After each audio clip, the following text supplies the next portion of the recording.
June is the month of vacations, if you ask me. Some are going on vacation tomorrow. Emily and I are going next week, so I thought, well, let's talk about vacation time. Somebody says, the Bible doesn't talk about vacations. Well, it actually does. We're entitling the lesson A Day of Rest because God has always known that man, being a physical being, needs time to rest. And it's interesting, in America, you have one of two kinds of people, it seems to me, two extremes. You have the workaholic who never knows when to quit.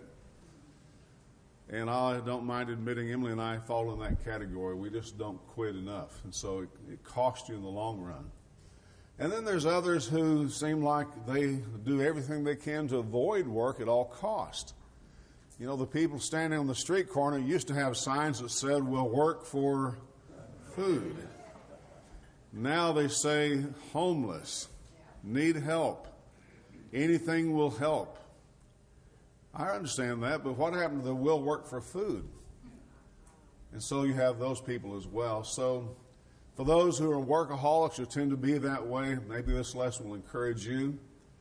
For those who aren't working hard enough, you've been on vacation long enough, so get back to work.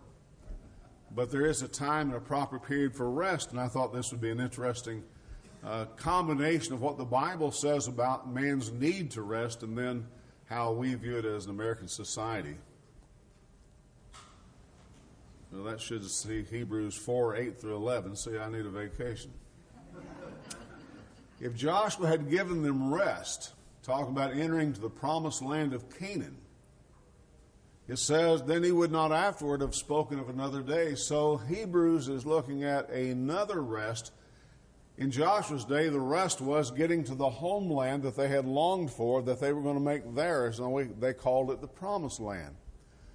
But Joshua also prophesied and talked of another time of rest, and he said, there remains therefore a rest for the people of God. Where is our homeland?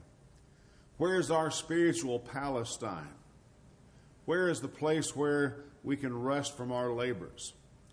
And so it says, for he who has entered his rest has himself also ceased from his works as God did from his.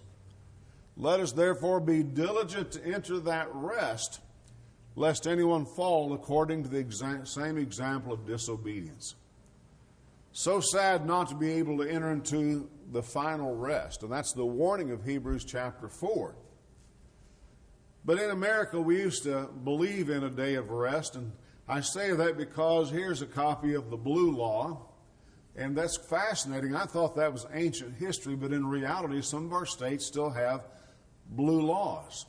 They change based on the state, but what we mean by a blue law is recognizing a day of rest by instituting this law whereby businesses are not allowed to be open and participate in activity. So they cannot remain open on Sunday, but greed and convenience took that away. The blue law in one dictionary says the term blue law commonly refers to the prohibition of alcohol sales on Sunday, but it historically defined a body of regulations designed to preserve the Sabbath by prescribing most labor on that day. Some such restrictions date to as early as the 13th century in England. So whatever country you're talking about and whatever century, the blue law was designed to institute a day of rest, and it would be a political or a national command or requirement. It wouldn't be a spiritual one, but it's recognizing that God knew that man needed a day of rest. And so when countries observed God and His Word, they looked at that and said, well, if God says we need a day of rest, then we must need a day of rest. And I think that's exactly right. And as a result of our greed and convenience, Americans now suffer more from sadness, depression, and anxiety. And we all say, I'm just worn out. Well, when you go 7 days a week, 24 hours a day, what do you think you're going to be? You're going to be all these things. And people don't correlate the two together. Well, that's not why I'm sad or depressed. I bet it is. Because we never take the time to stop and to rest. As you know, God instituted in the Old Testament to the nation of Israel, which was a religious political system. Keep that in mind. Their religion and their politics were tied together. America claims to be a nation where we're separate politically and religiously, but that's a literal impossibility. If you're an atheist, you can't separate your unbelief in God from your political aspirations. And if you're a believer in God, you can't separate that from the things you believe and do in America. So we need to keep in mind that there's no such thing as separation of church and state. But even if we're not like Israel, which was a combination of the two, the law of Moses was their constitution. And so in that constitution, in the Ten Commandments, God commanded the fourth commandment, remember the what? Sabbath day, to keep it holy. What do you mean keep it holy? It's a separate day from all the other days of the week. And that's not asking too much, because there's two things going on with this Sabbath day. One is it was a day to reverence God. If you keep it holy, you separate it to itself. What do you do with it? Well, they observed all the different observances of worship on the Sabbath. So it wasn't just a day of rest for men. It was a day of worship and reverence to God. And again, stop and think, if America had a day of rest, let's make it Sunday now, and we use that day to rest and to think about God and our relationship to Him, do you think we'd be better off or worse? And I think if you stop and reflect, even if you don't believe in God, you'd have to say we'd be better off as a country if we would do that. So God instituted that for Israel, and that's the ideal situation. The word Sabbath comes from the Hebrew word Shabbath, and it means repose or cessation from exertion. Dan is observing a Sunday morning of rest because he exerted himself too much yesterday. I understand that. I do that all the time too. Biblically, it was used of the seventh day of the week, but it's also used in reference to other of the festivals of the Old Testament. But we remember Exodus 20 and verse 8, remember the Sabbath day to keep it holy. What do you mean remember it? That means observe it. Don't fail to observe it. What was the penalty of the law of Moses if you were found working on the Sabbath day? You were stoned to death. And the Bible talks about that in Exodus chapter 31. So they took it seriously, but in reality, Israel as a nation throughout its centuries didn't always observe the Sabbath. Because, again, greed and convenience. It's convenient to leave here and go to a restaurant and eat, but somebody's got to cook the food, so they've got to be open, right? And I do that too. I'm not saying you shouldn't. I'm just saying somebody's put out. Greed, because behind it all is the business is saying, if we open 6 days a week, we can make money. If we open 7, we can make even more. The irony of that is, can you think of 2 businesses that are extremely successful that do not open on Sunday? Chick-fil-A is the first that somebody mentioned. Hobby Lobby's the other one. Both of them extremely successful. So the idea that open 7 days a week is better is not a true statement. And so I think God may be blessing these businesses because both of their owners do respect God to a certain degree, and it does help their employees have a day off, and their businesses are flourishing. If you don't think Chick-fil-A is flourishing, try to go eat lunch there someday on Berry Road. 4 or 5 lanes wide going through there, and somehow they keep it going. You can go to some of these other places and you can have 2 cars in line and you won't get out as fast as Chick-fil-A gets out. Which has nothing to do with my sermon, but I just thought I'd mention that. Little burr under the saddle there, huh? But in Exodus 31, 14, and 15, we see God saying, you shall keep the Sabbath, therefore, for it is holy to you. This is the one way, among others, that Israel was totally different as a nation. Other nations didn't observe a Sabbath. Only Israel had that day off where they didn't work on that day. And they were special to God because of it, and it was special to them. Everyone who profanes it shall surely be put to death, for whoever does any work on it, that person shall be cut off from among his people. Work shall be done for 6 days, but the 7th is the Sabbath of rest, holy to the Lord. Whoever does any work on the Sabbath day, he shall surely be put to death.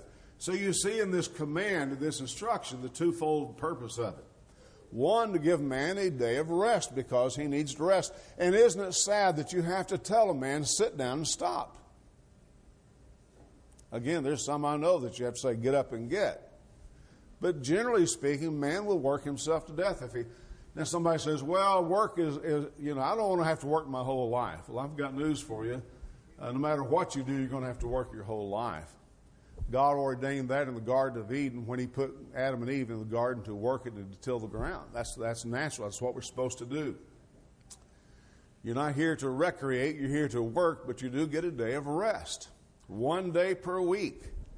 The second part of it is that's God's day. Now in the New Testament we have the Lord's Day. That's Sunday morning, but it's still 1 day that we dedicate to the Lord and give him his honor and his due. The problem is we live in a secular society that doesn't recognize the blue law any longer, although here's an interesting question. How many of you remember living under a blue law? Yeah, the rest of you youngsters don't. It was a good thing back when I was a child, and there's a whole lot that goes on there. But you see, again, it's a seventh day of rest for God as well, for us to think about him, to reverence him, to worship him. And the fact that anybody has to work in America on this day is just a sad commentary on the country as a whole. It didn't always used to be that way, so we have digressed spiritually, because one thing about the Sabbath under the law of Moses, the more righteous and the more faithful these people were, the more they observed the Sabbath. But as they got away from God and started worshiping idols, they also got away from the Sabbath. And guess who's the loser for that? Man is. In Exodus 16:21 through 30, we keep in mind that there's no express or implied mention of the Sabbath before that time. And I say that because there are certain religious groups today who still think the Sabbath is to be observed just like it was in the Old Testament. And their argument is, well, God instituted the Sabbath back in the creation, that when he rested from his labors, that man's to rest on the Sabbath. Therefore, Sabbath is not a law of Moses commandment, it's a commandment for all the world. And that's, of course, not true. In the wilderness of sin, before Israel reached Mount Sinai, God gave them manna. Now watch this. They're not observing a Sabbath. They're wandering through the wilderness. They've been in Egyptian bondage for hundreds of years. Now they're coming out. And on the sixth day, God gave them a double portion of manna so that they could do what? Rest on the seventh day. Now, that's not the Sabbath day observance. God's just saying, well, here's manna on Monday, Tuesday, Wednesday, Thursday, Friday, and, of course, Sunday, as we'd call those days. But then on Friday, there's twice as much to be collected. And there's lots of manna out there. But you know what happened? On the seventh day, you go out to collect manna, and guess what? There's none there. God didn't leave it there. And, of course, what's the person doing out there? Well, Mr. Greedy's got to have more, and he didn't listen to what God said, and he doesn't think it's important to have a day of rest, so he violates God's command. It's one he didn't get himself killed. But it shows you how God was trying to institute this. Furthermore, the day found its significance for Israel as a weekly reminder of their deliverance from Egyptian servitude. As I've said, it's not only a rest for the body, it's a rest for the mind. And it's good to remember our roots. It's good to remember where we came from. It's good to remember why we're here, where we came from, and where we're going. And a day of rest allows you to do that. So God says, speak to the children of Israel, saying, surely my Sabbaths you shall keep, for it is a sign between me and you throughout your generations, that you may know that I am the Lord who sanctifies you. You see, this was a sign given between God and the Jewish people, the nation of Israel. It's not a worldwide universal command, as our Sabbatarian friends would say, but it was a sign between God and the nation of Israel. And it was intended to be a blessing to them both physically and spiritually. Again, you shall do no work on it. It's a day of solemn rest, a holy convocation. It's a day of religious contemplation and observance of all that God would command them to do. He said, it is the Sabbath of the Lord in all your dwellings. Can't move to another state where they didn't have it in Israel. You had to be there. Well, keep in mind, Jesus said in Mark 2:27-8, the Sabbath was made for what? Man, and not man for the Sabbath. Now, there's a good thought, because that still applies to us today. And let's go back and look at that statement in Mark chapter 2 and ask ourselves, what is he talking about here? The Sabbath was made for man and not man for the Sabbath. Well, by the time Jesus comes to the earth, the Jewish Pharisees had made the Sabbath observance so strict and so absurd that they bound laws that God never intended. And so in Mark chapter 2, at about verse 23, it says, "It happened that Jesus went through the grain fields on the Sabbath, and as they went, his disciples began to pluck the heads of grain." Well, clearly in the Old Testament, you could walk through a cornfield or wheat field and you could pluck grain to eat. But by the time the Jews got a hold of that law, made it stricter, they considered that harvesting, and so they made it a prohibition. And that's what's going on here. The Pharisees said to him, "Look, why do they do what is not lawful on the Sabbath?" Hang on a minute. Lawful to who? To them, not God. So man made something that God had intended to be a blessing, and it was already strict enough, but they had to make it worse. But Jesus said to them, "Have you never read what David did when he was in need and hungry?" Here's the key: need and hunger. You're to eat on the Sabbath. If you have to pluck grain to eat on the Sabbath, that's fine, because you need today's daily bread or food. And so he applies that to David when he was running with his men from King Saul, who was trying to kill him. He said how he went into the house of God in the days of Abiathar the high priest and ate the showbread, which is not lawful to eat except for the priest, and also gave some to those who were with him. Here's the showbread that only the priest could eat. What is David and his men doing it? Well, the ceremonial law of not eating this holy bread is only a ceremonial law. When one's life is at stake, then you suspend the ceremonial law to observe what is needed, and that is taking care of the need of man. An illustration would be you're coming to services and somebody in front of you has a wreck, and you drive on by and roll your window down and say, "I would stop and help you. Hope you don't bleed to death, but I can't be late for Bible class." Anybody stop and help? Sure, in that case, you stop, you help those people. If you miss Bible class and worship, it's understood because you're trying to help the well-being of a human being. Now, you don't shove them into the ditch to help them. You know, it's throwing your ox in the ditch. Some people say, "Well, I couldn't come to church because you had to do what? I had to do something I made up myself." That's a different story altogether. But this is what Jesus is talking about. The Sabbath law was given by God for man's well-being. And it wasn't made for man to make some kind of strict rule book where every time somebody looked the wrong way, they said, "Oh, you violated the law, now you got to go pay for it." And that's what the Pharisees were doing to Jesus. So he said in verse 27, the proper interpretation is that the Sabbath was made for man. Well, if a day of rest is made for man, would you conclude that maybe man needs a day of rest?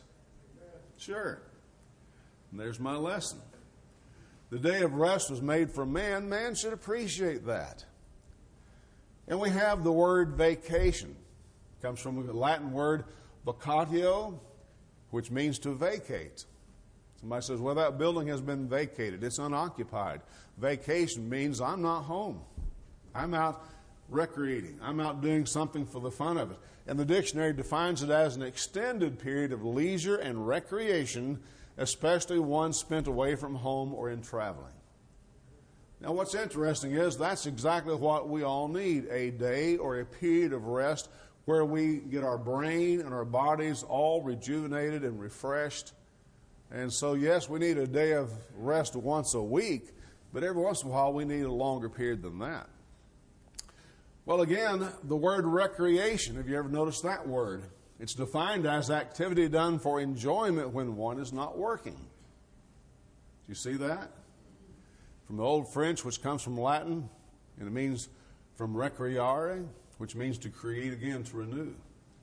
And so man needs time to renew himself mentally and physically and spiritually.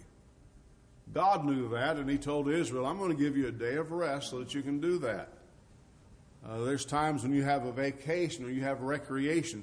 And the whole idea is recreation. You're recreating your circumstances to something different. And how that refreshes us, I don't know. But when people go off on a weeks-long vacation, when they come back, I say, when you came back, were you ready to come back? They say no. I said, then you came back too soon. But if after a week's vacation you come back and say, boy, I'm ready to get home and get back to my routine, then you're ready to go. You've had enough rest. And so it depends on the person, the circumstances, and what you did. I've heard people actually say, well, we had to come back from vacation because it wore us out. We had to rest a while.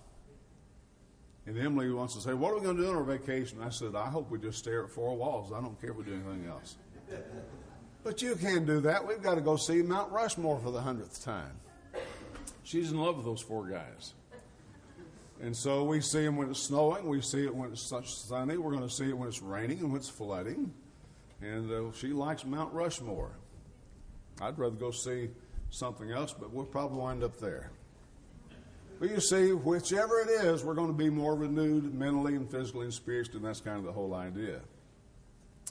Again, some have made a career out of recreation and vacation. And that's the fellow who works all week just so he can have fun on the weekend and never worship God or take time to rest. Proverbs 26 and verse 14 says, as a door turns on its hinges, so does the lazy man turn on his bed. Just rolls back over. You ever try to get somebody up, you can't get them out of bed? Teenage kids in particular. Now, I'll defend teenagers. You know why teenagers are so hard to get out of bed? Because their metabolism is going about 400 miles an hour, and they need more rest. Now, when they get to be 25, that metabolism slows down, and you don't need as much rest. And when you get to be 40, you don't need even more. And by the time you get to my age, 2 hours a night is all you're going to get anyway. There's time to get up wandering around, wondering how come you can't go to sleep. So if you're enjoying sleep, enjoy it before you hit 65. That's all I can tell you. And Proverbs 26:15 says, a lazy man wearies himself by lifting his hand to his mouth. Oh, it's so hard to eat. Can you imagine being that lazy? I see people like that all the time. And it's really sad because they have no purpose in life. And here's something young people and middle-aged and old alike that I was taught as a child, and we need to teach it in America again, and that is, when you leave this world, you need to leave it better than you brought it, that was given to you. And the old saying, if you broke it, fix it. If you drop it, pick it up. Pick up after yourself. Clean up after yourself so that the place is better than it was when you got there. And yet we don't do that in our society. We're a throwaway society, and some of that throwaway is right there on the floor in the bedroom. And that's not the way it should be. So be productive. Don't be lazy. Pick up after yourself, and then worry about picking up after somebody else. And that's something we can all do to make a life better. But think about Nehemiah's travails back when they were trying, they went away into Babylon in captivity for 70 years. And finally, Cyrus decrees that the Jews can go back to Jerusalem and rebuild the temple and rebuild the city and rebuild the walls. And Nehemiah's job is to try to institute the life that Israel had as a nation before they went off into captivity. But as the king's cupbearer, he has to go back to the king and check in there and see if everything's okay. And while he's gone, guess what? Everything fell apart. Listen to Nehemiah chapter 13, verses 15 through 22. He comes back after an extended vacation and says, in those days I saw people in Judah treading wine presses on the Sabbath and bringing in sheaves and loading donkeys with wine, grapes, figs, and all kinds of burdens, which they brought into Jerusalem on the Sabbath day. And I warned them about the day on which they were selling provisions. Men of Tyre dwelt there also, who brought in fish and all kinds of goods and sold them on the Sabbath to the children of Judah and in Jerusalem. Then I contended with the nobles of Judah, and I said to them, what evil thing is this that you do by profaning the Sabbath day? Did not your fathers do thus, and did not our God bring all this disaster on us and on this city? Yet you bring an added wrath on Israel by profaning the Sabbath day. In other words, didn't you folks learn anything by 70 years of captivity? So it was at the gates of Jerusalem, as it began to be dark before the Sabbath, that I commanded the gates to be shut, and charged that they must not be opened till after the Sabbath. Then I posted some of my servants at the gate so that no burdens would be brought in on the Sabbath day. Now the merchants and sellers of all kinds of wares lodged outside Jerusalem once or twice. Then I warned them and said to them, why do you spend the night around the wall? If you do so again, I'll lay hands on you. From that time on, they came no more on the Sabbath. And I commanded the Levites that they should cleanse themselves, and that they should go and guard the gates to sanctify the Sabbath day. Remember me, O God.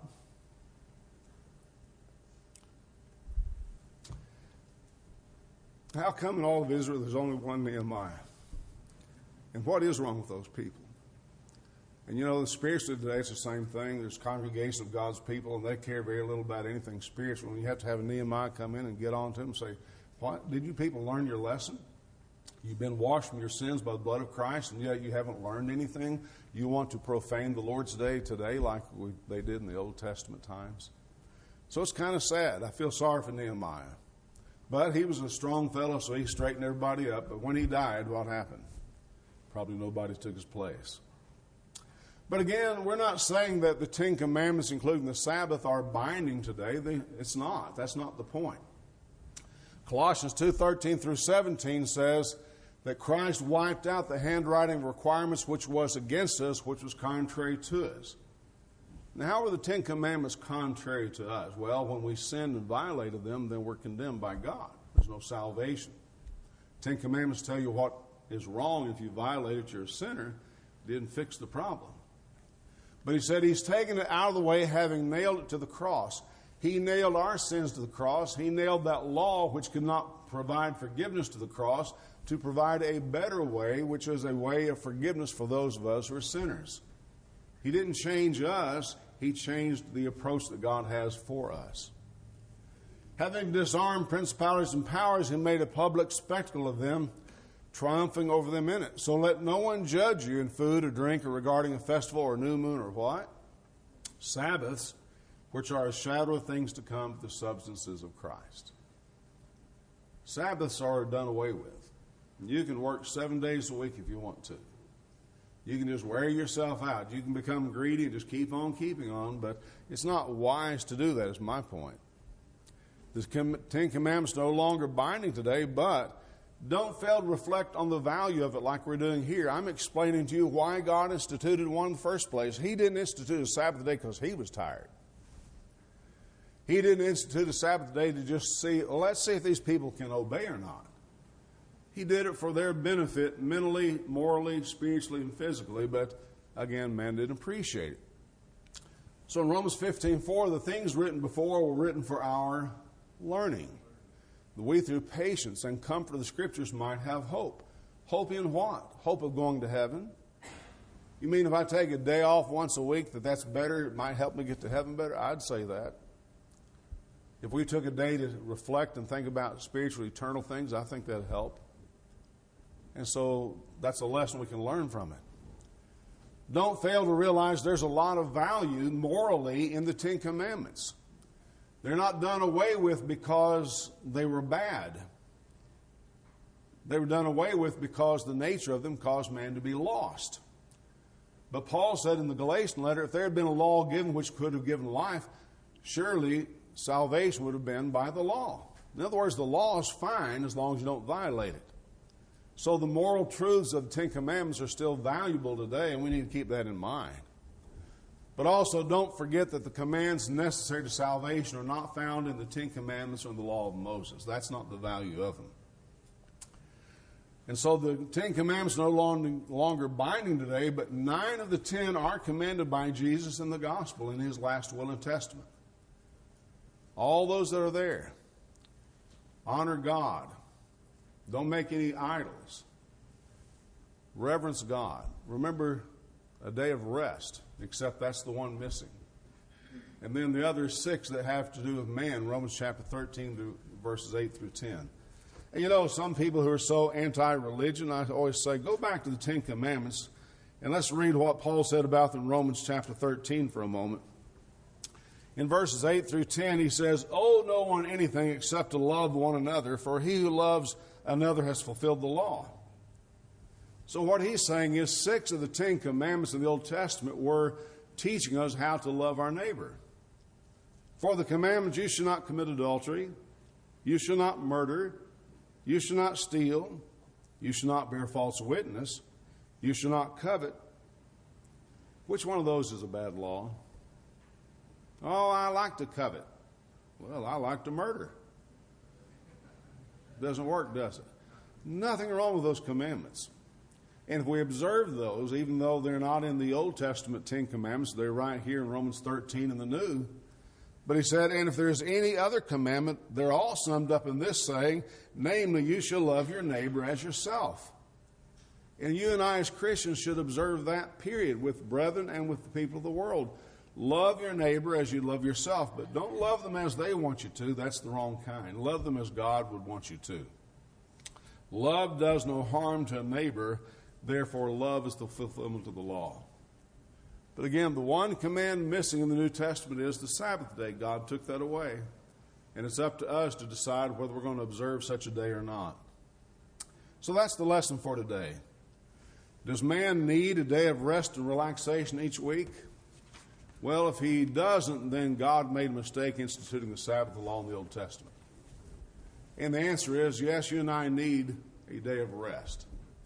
We need periods of rest called vacation and recreation. So all those going off on vacation or who've come back from vacation, if you felt guilty about it, you can stop now. It's okay. The preacher said I could go. And that's all that matters. Yes, we do need time to rest and relax. But the New Testament does not command us to observe a day of rest. Therefore, it's up to us to be wise. But in all of this, keep in mind that one day, if we are faithful to the Lord, there remains a rest for the people of God. In the book of Revelation, chapter 14, John said he saw a vision, and the vision was, someone said, right, blessed are the dead who die in the Lord from now on. Yes, says the Lord, that they may, anybody know, rest from their labors, and their works do follow them. The Sabbath rest for the child of God is in heaven. You never retire from being a Christian. You can retire from your job. You can even retire from being a preacher or an elder or a deacon or a Bible class teacher if health requires that. But you never quit serving the Lord. You be faithful until death, and then you receive the crown of life. And then the day of rest will mean something. Just like Dan was saying, he worked hard yesterday. He probably doesn't mind sitting in that pew for an hour, do you, Dan? How about 2, 3? He and I could probably go all day long, so that's all right. We have younger people here who couldn't do that. But on a serious note, if you haven't obeyed the gospel yet, then don't miss that day of rest that God has prepared for his people. You believe in God and trust in what he says because he's the creator. He's the one who made you. He loves you with all of his heart. He only wants what's good for you. There's not one single command that God has given to anybody that is not for his benefit. And if you think something God has commanded is wrong or bad, then you need to change your thinking because you're guilty of stinking thinking. Pardon the expression. Let God be true and every man a liar. And when our country or our nation or our politicians or your neighbor or your family or your friends say, well, I know the Bible says this, but, then stop right there and say, yeah, let's stop right there. You're about to walk on ground that says you think you're smarter than God, and that's not a good thing. But you know, man has always done that. Why do you think Nehemiah had such a hard time with the Jewish people? Well, we've got to buy, sell, and trade. It's both greed and convenient to do that, and so we're not going to observe the Sabbath, and God says, shame on you, and Nehemiah said the same. So you can make your choice. Believe God, obey and go to heaven, or reject God's will, think you're smarter than he is, and wind up facing him shamefully in the judgment day. But as we learn in our Bible class in Philippians chapter 2, one day every knee shall bow, and every tongue shall confess that Jesus Christ is Lord, to the glory of God the Father. Will you do it forcefully to your condemnation when God comes? You think when you stand before the creator of the universe, who created the heavens and the earth, and knows all the stars and counts them by number and names them by name, that somehow you're going to outdo God? Or do you just don't think there is one? If you don't think there is a God, go out and look at the world around you and tell me if that just happened by accident. Oh, yes, there's a God. He's revealed himself in nature, and he's given us a special revelation called his Word. Believe it to your salvation, reject it to your condemnation. But God, as sovereign and mighty as he is, has given each one of us the choice that we can make, and your choice will determine your destiny. So as we stand to sing the song of invitation, it's decision time, and every one of us will make a decision while we stand and sing.